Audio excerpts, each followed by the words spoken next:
What you are about to hear might just keep you up tonight. Welcome to Hauntcore Vault.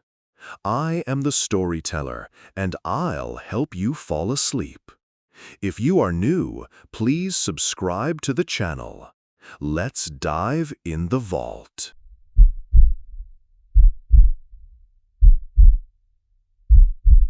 The Man Without a Past. The Curious Mystery of Charles Jamison.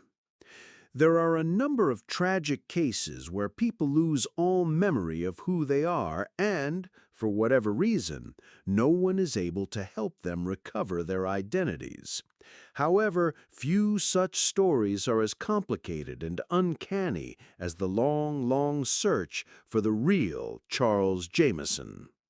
One day in February 1945, an ambulance arrived at the emergency entrance of Boston's U.S. Public Health Service hospital. Inside was an unconscious, middle-aged man whose condition was so obviously grave that the nurse on duty dispensed with the usual formalities and had him immediately admitted. She asked the ambulance driver for the man's name. "Charles Jamison," he replied. The man would not or could not say anything more about the patient. Then he disappeared along with the ambulance, never to be heard from again. For some time, it was uncertain that Jamison would survive. He suffered from an acute stage of osteomyelitis, an infection of the bone marrow. He had hideous sores all over his body, and his back was badly scarred with what doctors guessed were shrapnel wounds. After weeks of treatment, his life was finally out of danger.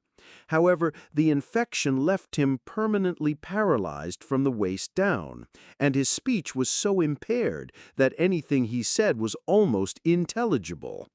On top of all this, Jamison was suffering from complete amnesia. He was unable to say who he was or what had happened to him. At first, authorities assumed they could trace his identity. Surely there had to be some record somewhere of this terribly ravaged man. But the more they tried to investigate the patient's past, the more mysterious he became.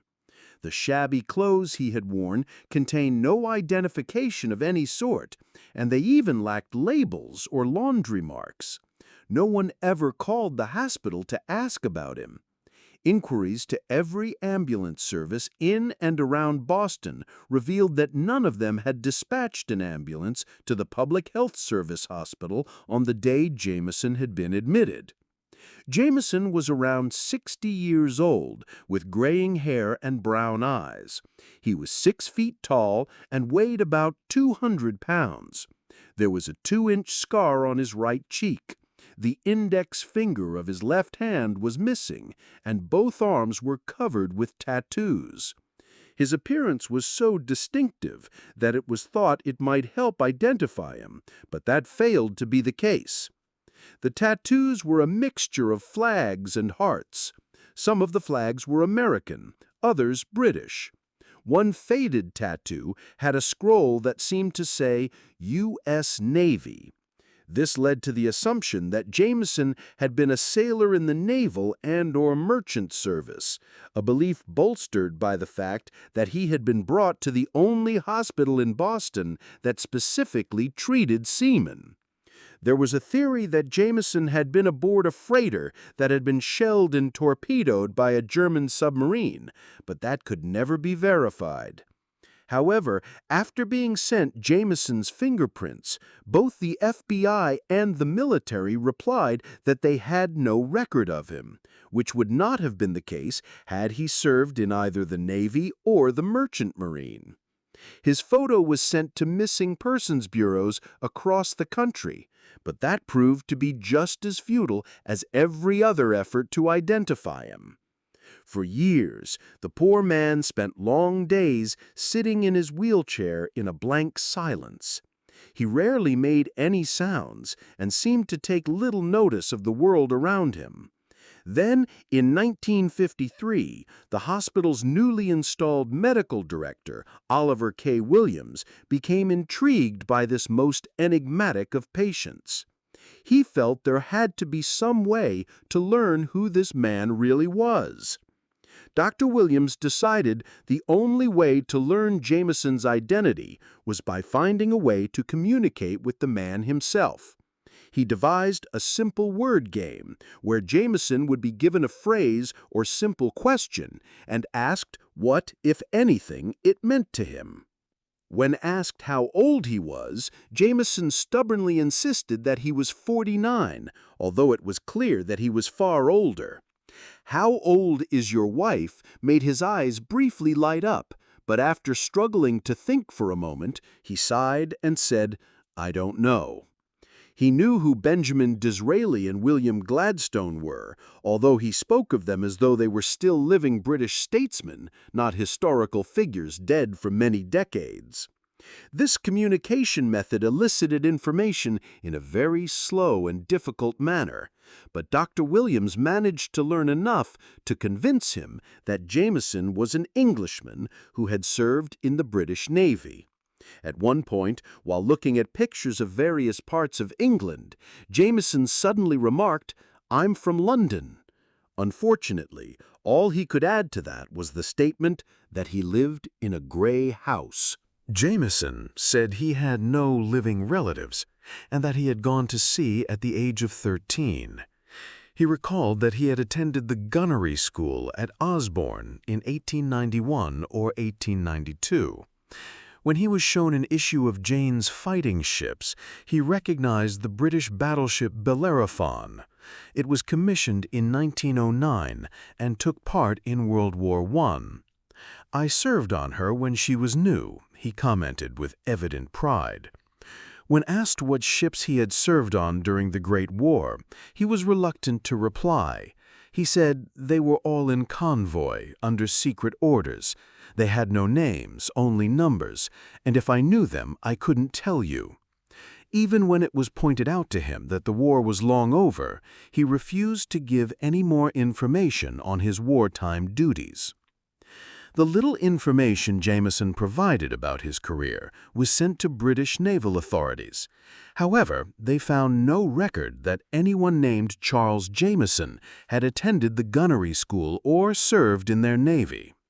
The British were equally unable to find any record of his fingerprints. More dead ends. At this point, Jamison was able to provide one more clue. He told Dr. Williams that one of the tattoos on his arms was the British ensign crossed over a U.S. shield with the motto United. The other was of an English clipper he had sailed on called the Cutty Sark. When contacted about the ship, London authorities confirmed that there had indeed been a clipper by that name, but it had been retired almost 50 years earlier, and no other ship had carried that name since. Then the Jamison mystery took an even weirder turn. The name Charles William Jamison was found on the manifest of a U.S. Navy troop transport ship which had docked in Boston on February 9, 1945. This was just 2 days after Jamison had arrived at the hospital. The manifest's information about Jamison was all handwritten in ink, an inexplicable detail in an otherwise typewritten document. It claimed that he had been repatriated after spending 4 years in a German POW camp. He was picked up by the transport ship on January 24th in Southampton, England. His age was given as 49, and his birthplace was Boston. The manifest also said that he had been a sailor on a ship which had been torpedoed. The name of the ship was Cutty Sark, which had not been on the seas for 5 decades. Records showed that no Charles William Jamison had been born in Boston between 1885 and 1905. No one by that name had been made a naturalized citizen. No one connected with the transport ship had ever heard of anyone by the name of Charles William Jamison, and they could not say who had made the handwritten notations about him. Jamison was quickly becoming the spookiest amnesiac on record. Authorities in Invercargill, New Zealand, cabled the hospital that Jamison's description sounded identical to that of a crew member of the freighter Hinamoa named James Jennings. As it happened, Jamison had mentioned the ship a few times. He remembered that at one time he had been a mate on the Hinamoa. It had carried nitrates from Chile to England until it was sunk by the Germans. However, the name James Jennings rang no bells with him. Research proved that Jamison's information about the Hinamoa was correct, but the freighter's crew lists did not have Jamison's name or anyone matching his description. It was discovered that a Charles William Jamison had been born in Illinois in 1908. His name appeared in the Coast Guard's file of merchant mariners, but no further information could be found about him.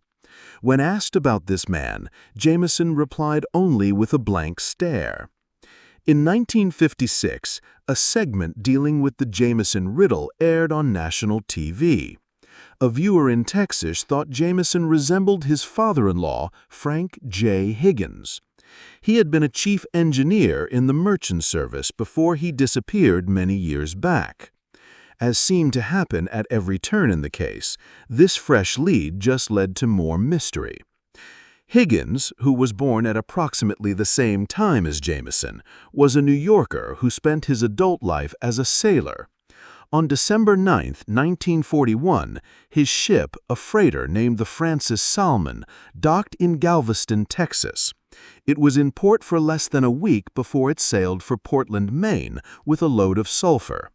On January 12, 1942, Higgins's wife Rosalie received a letter from him. He was at St. John's, Newfoundland, about to sail to Corner Brook, Newfoundland. Higgins and his ship were never seen again. The Francis Salmon failed to arrive at Corner Brook, and its fate is unknown to this day. In the words of the ship's owners, she simply disappeared from the face of the earth. Although we'll likely never know what became of Frank Higgins, we can at least rule out the possibility that he was Charles Jamison. Their fingerprints didn't match. Thus ended the search for the true identity of Charles William Jamison. He died in the same hospital in January of 1975, still unable to say who he was, where he came from, or how he wound up at PHS. He was, in the words of a fellow patient, the living unknown soldier.